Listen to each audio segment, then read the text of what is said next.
Good evening, guys! Ako lang say atubang ninyo karon kay si Teacher My Way hagardo verso sa iyahang face due sa iyahang holiday nga duty sa school. So, please, paminaw mo og tarong, ha, mga students?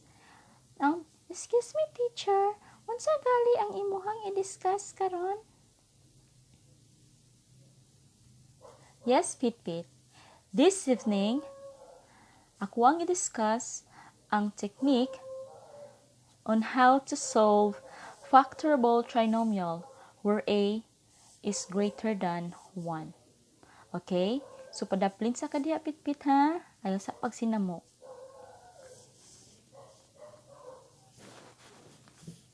So, if you can still remember our previous discussion, so we have this standard form of our quadratic equation. And then, sa atong previous examples, tanan na tong value sa a is just equal to 1. But this evening, we will be dealing with values of a nga greater than 1. So 2, 3, 4, 5, and so on. Let's take, for example, this one. 4r squared plus 20r plus 25 equals 0. So if you can observe, this is written in standard form, ax squared plus bx plus c equals 0. So if we will examine the numbers here, 4, 20, and 25, there is no common factor. So therefore, dili na to siya ma-simplified further ang quadratic equation nga given.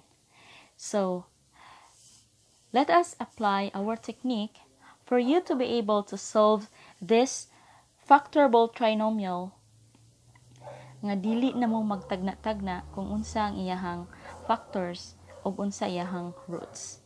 So, the first step will be, we will write 4r squared on this side, and then positive 25 on the other side. And then we will draw two arrows for our middle term, which is the 20r. The next step is to multiply the first number with the last number. So in this case, we have 4 times 25, and the answer is, yes, correct, positive 100.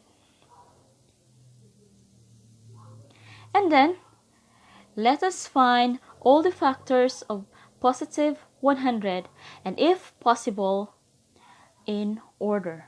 So we'll start with 1 times 100, 2 times 50, 4 times 25, 5 times 20, 10 times 10. So if you can still think of other factors, then you may write it down further. And then, we will look for the sum of two factors. So, lantaw ninyo ang by partner niya class nga kung i-add nimo will give you 20 as the sum. So, of course, that will be 10 plus 10. So, we will use this 10r plus 10r. So both are positive because the factors are also positive. So the next step is to group this first group, and then we have also second group. After nimo siya ma-separate into two groups, So let us rewrite below para mas klaro ang iyahang groupings. So if we have 4r squared plus 10r, this is our first group, plus our second group is 10r plus 25. And then the next step is to look for common factors within the group. So between 4 and 10, so our common factor is obviously 2. So you write 2. And then we still have r squared and r. So common factor will be r. So i-extract na to siya. So unsa may itong i-multiply ani diri para mobalik siya sa 4r squared. So we have 2r. Okay, 2 times 2 will give you 4. R times r will give you r squared. Or you can have 4 divided by 2. You have 2. R squared divided by r, then you have r. So, based sa inyong grade 7 and grade 8 nga lesson, dapat master na ninyo ning operation of integers and the the loss of exponents, I mean. And then we have plus 10 divided by 2, that is 5. R divided by r, 1 na lang siya. Or you have 2 times 5 is 10. R times wala, then that's r. So between 10 and 25, the common factor is obviously, yes, 5. So that leaves you with 2r. Okay, 5 times 2 is 10. Then, we still have r. So, naadira. Plus 5. Okay, 5 times 5 is 25. So, these factors class, pag atuan ni siyang i-multiply o balik using the distributive property, then you have to check kung mubalik ba siya sa original niya nga nasa ibabaw. So, pag okay na, then we'll proceed. So, notice that this and this kay common siya sa duha ka group. So, atuan na siyang i-usa og group. That's 2r plus 5. And then, ang nabilin is kani, which is 2r plus kani plus 5. So, that will be another group. So, these are now the factors of 4r squared plus 20r plus 25 equals 0.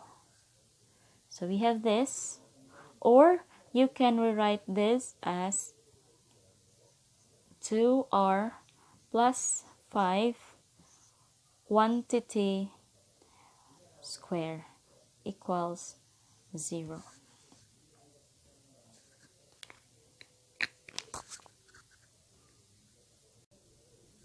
So moving further, if we wish to find the roots of this, so ganina tama lang ta sa factors ani niya. So now we will look for the roots.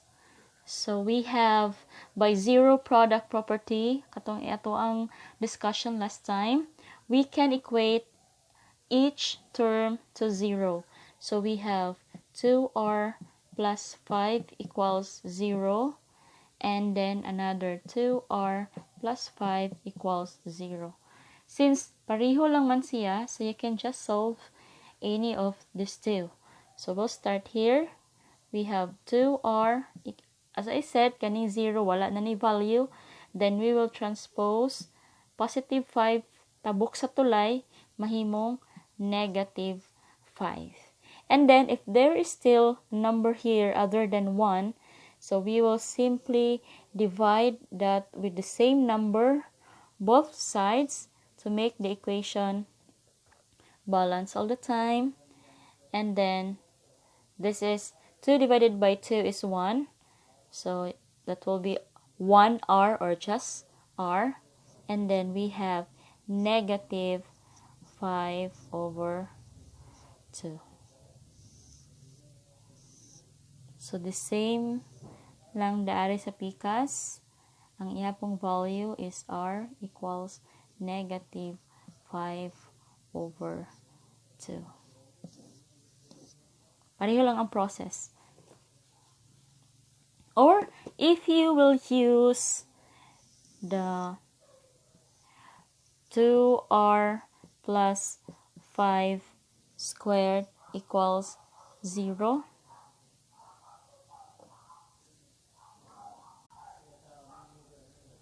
So, if we will use this one, 2r plus 5 quantity square equals 0.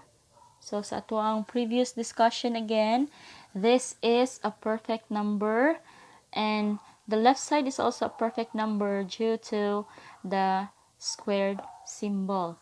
So, from here, we can extract right away our square root. So, this is extracting square root, and this will be cancelled out. So, that leaves you with 2r plus 5 equals 0. And then from here, we have 2r equals, wala na value ang 0, kani itabok na to siya sa tulay, positive 5, mahimong negative 5. And again, pag naay number diri, as I said, we will just divide that with the same number para mahimo siyang 1. Both sides para balance ang equation kay matukwang ang tulay. And then we have r is equal to negative 5 over 2. So, pareho lang ang answer. Kung katong duha ka 2r plus 5 times 2r plus 5 or kanibang naka quantity squared ato ang gamiton. So, we will arrive with the same value of the roots. Okay?